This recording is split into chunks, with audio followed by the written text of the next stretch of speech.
ukimaliza kula uli kitu umeshiba. Haya, mbona umenuna, huna raha? Shikamoo. Marhaba, karibu. Asante ngapa. Safi. Siku tatu. Namshukuru Mungu. Nakuja hapa nimeona nipite hapa niwatembelee, wanapita hapo kidogo nimekuja kuwasalimia. Naona mambo sio mabaya. Tunalala na viazi, tunaamka na viazi, tunashinda na viazi, mpaka mjomba wako unamwona hataki tena kula. Asema vimemshibisha. Yaani sisi ni kuamka na viazi, kulala na viazi, ni hivyo mjukuu wangu. Kuruni lakini ndio mmepata listi. Kuna watu hawali kabisa. Kuruni. Awali hivi viazi. Hawapati hata hivyo viazi. Watu wanashindia maji, wanamtia maji, wanashindia maji, wanalalia maji. Kwa hiyo kuruni hivyo viazi pia sio mbaya. Wengine hapa hata kula hatujui chakula nini jioni. Tumeoa. Wewe unaweza.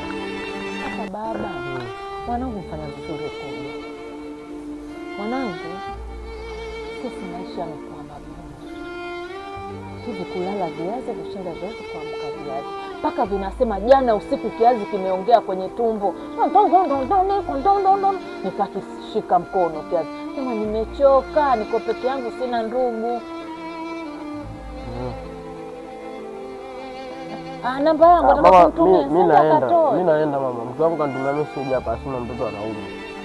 Kwa hiyo mimi baba unatuachaje? Acha vipi mama? Wewe mama, mimi nilikuwa naishi hapa nyumbani.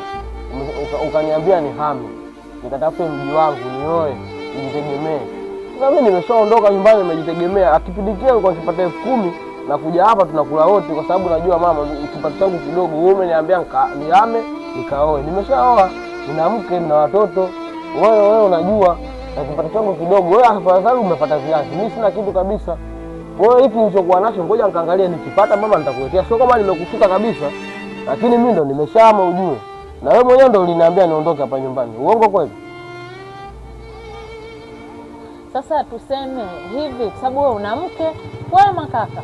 Wewe una mke na watoto, ama una mke na mtoto ndo unaangalia familia yako. Sio kwamba kwani mimi nikipataga vitu na kuletea. Lakini ukiona nimekuja hapa sina kitu, ujue hali ngumu. Kwa hiyo mama, pambana, tupambaneni, kwa sababu mimi mwenyewe ushaniambia nikapambane huko. Hapa nawaza kodi na waza mtoto. Kwa hiyo nikiwa vizuri mama nitarudi. Goodbye.